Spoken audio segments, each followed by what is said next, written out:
Alam niyo ba na kayang-kaya sana nitong si Diablo na patayin itong si Hinata kung inalaw lang siya nitong si Rimuru na siya ang sumalubong dito. Kahit na hindi pa nakakapag-evolve into a true Demon Lord itong si Diablo, mas malakas na siya compared kay Rimuru nung time na kinalaban nito si Hinata. Si Rimuru na mismo ang nagsabi nito. Isa pang katunayan kung paano madaling tinalo nitong si Diablo ang mga assassins na ipinadala ng Empire na muntik na makapatay sa Awakened Demon Lord na si Rimuru. Pero linawin natin ng konti. Ang tinutukoy ko lang na pagkakataon na mas malakas itong si Rimuru kay Diablo dun sa laban ni Rimuru kay Hinata at maybe ay dun sa may laban sa may Eastern Empire bago makapag-evolve itong si Rimuru sa kanyang ultimate slime na form na kino-consider na isang true dragon at bago siya magkaroon ng Shell Sensei. So tinangka nga ni Hinata na patayin itong si Rimuru nung una kasi hindi nito alam na mabuti naman itong slime. Lalong nagalit si Hinata kay Rimuru nung nakita niya dito ang katawan ng kanyang master na si Shizu. Tumakas si Rimuru nung una sa may laban nila dahil merong nakaset up na Holyfield. Pero kahit na walang Holyfield nung time na yon, kayang patayin itong si Hinata itong si Rimuru kung nagpatuloy pa ang laban. Ang katunayan muntik pang matalo itong si Rimuru sa ikalawang laban nila kahit na nakapag-awakened na siya into a true Demon Lord. Pero okay lang din naman na hindi si Diablo ang tumapat kay Hinata nung time na yon kasi nakatulong ito kay Rimuru na makakuha ng experience sa kanyang bagong powers. Tsaka sa laban niya rin na ito nakuha ang kanyang extra skill na predict future attack. Also, dito niya rin nalaman na pwede pala siyang mag-backup ng skill at mai-restore ito later on. Nalaman niya ito nung inisacrifice niya ang kanyang ultimate skill na Beelzebub para i-defend ang kanyang sarili sa Melt Slash nitong si Hinata.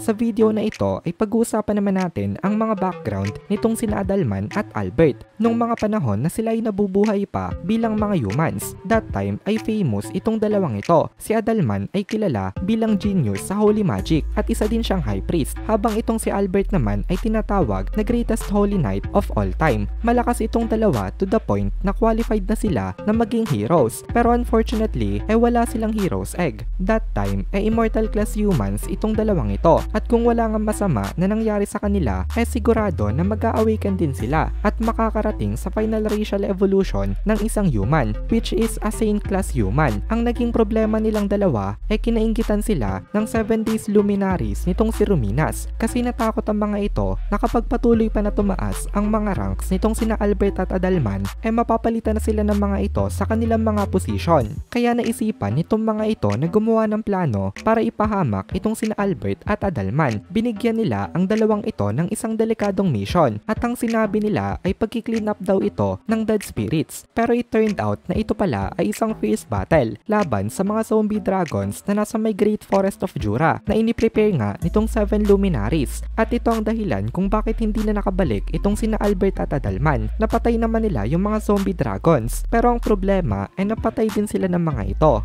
In this video ay pag-uusapan natin ang bagong form nitong si Adalman. Nakuha niya ang form na ito matapos nilang mag-merge ng Gehennic Dragon na si Wenti sa laban nila sa kapatid nitong si Dagrowel na tinatawag na Fen. Itong si Fen daw ay sinasabi na true dragon level. Ito ay isang giant kaya hindi effective dito ang mga magic attacks. At magic attacks ang dating specialty nitong si Adalman kaya napilitan siya na bumalik sa kanyang dating fighting style, which is hand-to-hand combat. Si Adalman ay dating Fist Saint nung siya ay nabubuhay pa. Isa siyang immortal class na human. Nung nag-merge na itong si Adalman na 20, ay bumalik itong si Adalman sa kanyang original form. Nung hindi pa siya skeleton, tumaas ang kanyang amount of magicules at nagkaroon siya ng stronger body. Sinabi ni Adalman na maliban daw kina Zijon, Diablo at Benimaru, confident siya na hindi siya kayang talunin ng kahit na sino pang patrons. Inilagay ko dati itong si Adalman sa pinakamahina sa ginawa kong tier list, pero mukhang kailangan ko nang mai-update yon. Sa nakaraan natin na video ay napag-usapan natin ang patungkol sa new form nitong si Adalman at sinabi ni Adalman na siguro daw kaya niya nang matapatan itong si Zijon gamit ang new form na ito, and sinabi niya rin na confident daw siya na maliban kina Zijon, Benimaru at Diablo hindi siya matatalo ng kahit na sino sa mga patrons. So may tanong tayo, ang ibig sabihin ba nito ka-level na itong si Adalman ng Demon Trio or ka-level na ba siya ng isang primordial demon? I would say na oo, itong new form nitong si Adalman ay primordial demon level na kasi si Adalman nga dati ay isang sage class na human at ngayon na nag-merge na sila nitong si Wenti meron na siyang stronger body at meron na din siyang mas mataas na amount ng Magicuse. Basically, parang saint level na human na din itong si Adalman. Pero hindi siya pwedeng maging saint kasi nga, isa na siyang monster. At alam na naman natin kung gaano kalakas ang isang saint level na human. Marami nang nangyaring laban sa pagitan ng isang primordial demon at saint class na human. Ang karamihan dito ay nangyari sa may Eastern Empire, wherein